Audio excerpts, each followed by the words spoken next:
සුබ දවසක් යාළුවනේ. කලින් වීඩියෝ එකේ සේපාලිකා මලේ අභිරහස ගැන මම කිව්වම ඔයාලා හිතුවා ඒක සූර්යකාන්ත මලේ කතාව කියලා. ඒත් ඇත්තටම ඒක සූර්යකාන්ත මලේ කතාව නෙවෙයි. සේපාලිකා මලේ කතාව තමයි ඒ. මේ තියෙන්නේ සූර්යකාන්ත මලේ ඇත්තම අභිරහස. වීඩියෝ එක අන්තිම වෙනකම් බලන්න අමතක කරන්න එපා. හරි. වැඩි කතා ඕනේ අපි අපේ අභිරහස් කතාවට. පුරාණ ග්‍රීක දේශයේ නිල්වන් සාගරාසල රන්වන් පැහැති කෙස් කලඹක් තියෙන ඇස්වල සාගරයේ ගැඹුර රැඳුණු දීප්තිමත් සිනහවකින් යුක්ත මෘදු සමක් සහිත සිහින් සිරුරක් ඇති දේවතාවියකට සමාන වූ යුවතියක් ඉන්නවා. සමහර තැන්වල නම් කියවෙන්නේ ඇය දියකිඳුරියක් කියලා. ඇය තමයි ක්ලයිඩ්. එහෙම නැත්නම් ක්ලීටියා කියලා හඳුන්වන්නේ. ග්‍රීක නම්වල විවිධ ප්‍රභේද තියෙනවානේ. ඉතින් මේ නිසා සමහර තැන්වලදී මේ නම වෙනස් වෙන්න පුළුවන්. ගොඩක් ග්‍රීක ශිෂ්ටාචාරවල කියන්නේ නම් මේ සාගර දෙවියන්ගේ දියණියක් කියලා. හරි. ක්ලයිඩ්ගේ හදවත පුරාම තිබුණේ එකම එක ආදරයක් විතරයි. ඔයාලා කලින් දන්නවනේ සේපාලිකා මලේදී අපි කතා කරා සූර්ය දෙවියන්ට එක්කෙනෙක් විතරක් නෙවෙයි ආදරය කරන්න කියන එක අපි දන්නවනේ. හරි. සූර්ය දෙවියන්ට එහෙම නැත්නම් සූර්ය දෙවියා වුණ ඇපොලෝ. අපි ග්‍රීක භාෂාවේදී හඳුන්වන්නේ ඇපොලෝ කියන නමින්. ඇපොලෝ කියලා කියන්නේ ලෝකයට මාලෝකය දෙන උණුහුම දෙන සංගීතය සපයන මේ දේවල් ආරක්ෂා කරන දෙවි කෙනෙක්. ඉතින් මේ ක්ලයිඩ් දවස පුරාම කරපු එකම දෙයක් තිබුණා. ඒ තමයි උදේ නැගිටින වෙලාවට හිරු දෙස බලන එක. දවල් වෙද්දී හිරු ගමන් කරන මාර්ගයේ දෙස ඇසිපිය නොහෙලා බලන් ඉන්නවා. හිරු බැස යනකොටත් ඇයගේ ඇස්වල ඇපොලෝව අතහැරලා නැහැ. ඇය කවදාවත් වෙනත් කෙනෙකුට ආදරය කරලත් නැහැ. හිත යන්නෙත් නැහැ. ඇයගේ ආදරය නිහතමානී නිරන්තර ප්‍රතිඵල බලාපොරොත්තු නොවූ ආදරයක් තමයි ඇයට තිබුණේ. I don't love you. කොහොම නමුත් ඇපොලෝ ඇයගේ ආදරයට ප්‍රතිචාර නම් දුන්නේ නැහැ. ඒත් ක්ලයිඩ් ආදරය කරන එක නවත්වෙත් නැහැ. සමහර තැනක නම් කියවෙන්නේ හීලියොස් එහෙම නැත්නම් සූර්ය දෙවියන්ට තවත් ප්‍රේම සම්බන්ධතාවයක් තිබුණ නිසා මේ ගැන දන්නේ නැතුව ඇති කියලා. ඒ සමහර විට අර සේපාලිකා මලේ කියවුණු කතාවද දන්නේත් නැහැ. ඒ දවස් ගාණක් බිම ඉඳගෙන කෑම නැතුව බීමත් නැතුව ඒව ප්‍රතික්ෂේප කරමින් හිරු දෙසම බලාගෙන හිටියා.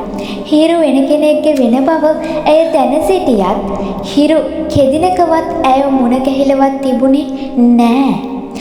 ඇයගේ කඳුළු බිමට වැටෙනවා. ඇයගේ ශරීරය ඉතා දුර්වල වෙලා ගියා. ඇය ආදරයෙන් විශ්වාසයෙන් බලා ඉන්නවා. අවසානයේ දෙවියෝ ඇයගේ නිරන්තර ආදරය දකිනවා. ඒ වෙලාවෙම ඇය මිය යනවා. මිය යනවා කියුවට ඇය මිනිස් රූපයෙන් මලක් බවට පත් වෙනවා. සූර්ය මලක් වෙනවා.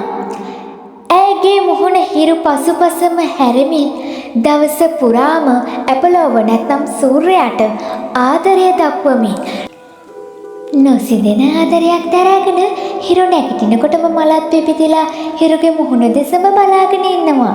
ඉර බැස්සත් ඇයගේ විශ්වාසය නම් නවත්තන්නේ නැහැ. ආදරය ලැබුණත් නොලැබුණත් ඔහු මගේ ආදරය දැක්කනේ කියලා ඇය සතුටු වෙනවා. බලාපොරොත්තු නැතුවත් විශ්වාසයෙන් සිටීමත් කවදාවත් හදවත හැර නොයන එකත් ආලෝකයේ පසුපස යන ජීවිතයත් අපට සූර්ය කුමරිය නැත්නම් ක්ලයිඩ්ගේ ජීවිතයෙන් දක්න පුළුවන්.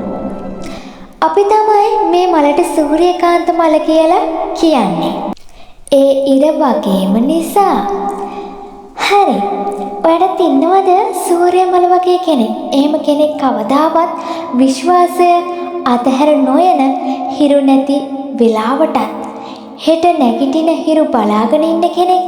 ඒ කියන්නේ ඔයාගෙම ප්‍රාර්ථනා කරගෙන එහෙම නැත්නම් ඔයාම ප්‍රාර්ථනා කරගෙන ඉවසගෙන ගමනට අත දීලා සුවඳවත් කරලා බලන් ඉන්න කෙනෙක් ඉන්නවනම් කවදාවත් ඇයව නැති කරගන්න නම් එපා.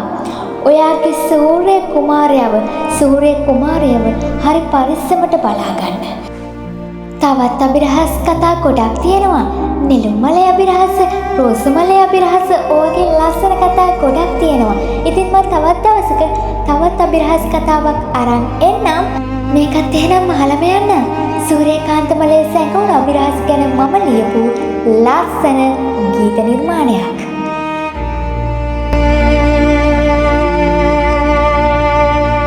රන්වන් කිරණින් අහස සිම්බින විට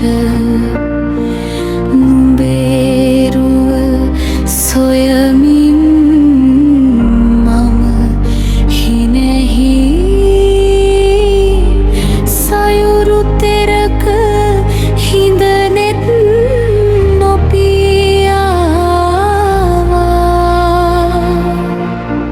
බලා හිඳිමි නුඹ එතැයි කියා.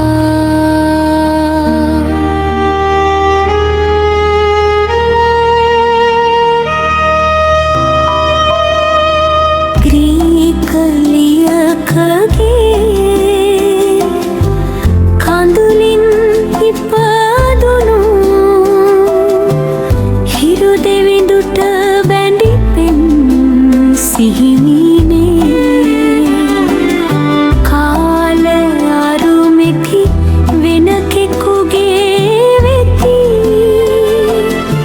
මලක් වී හොබලා ඉනිමි මම ඔබ එතැයි සිතා.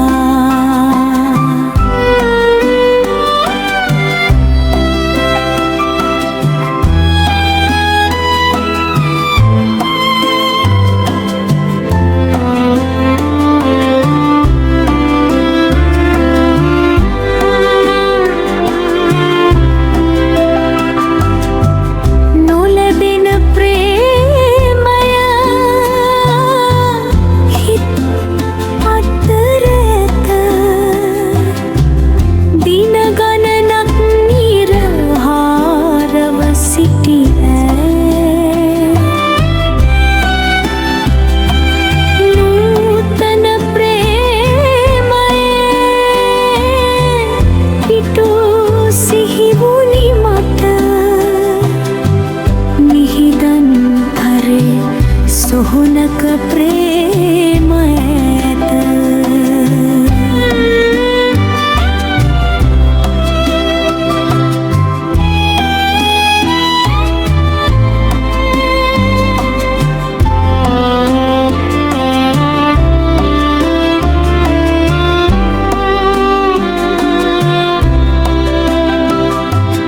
මල් පෙති අතරේ රන්වන් පාටින් ඇඳී තිබෙන්නේ විරහවදෝ සඳ නොපෙනෙන රැයක පවා මම නුඹ එනතුරුමා අවදිව ඉන්න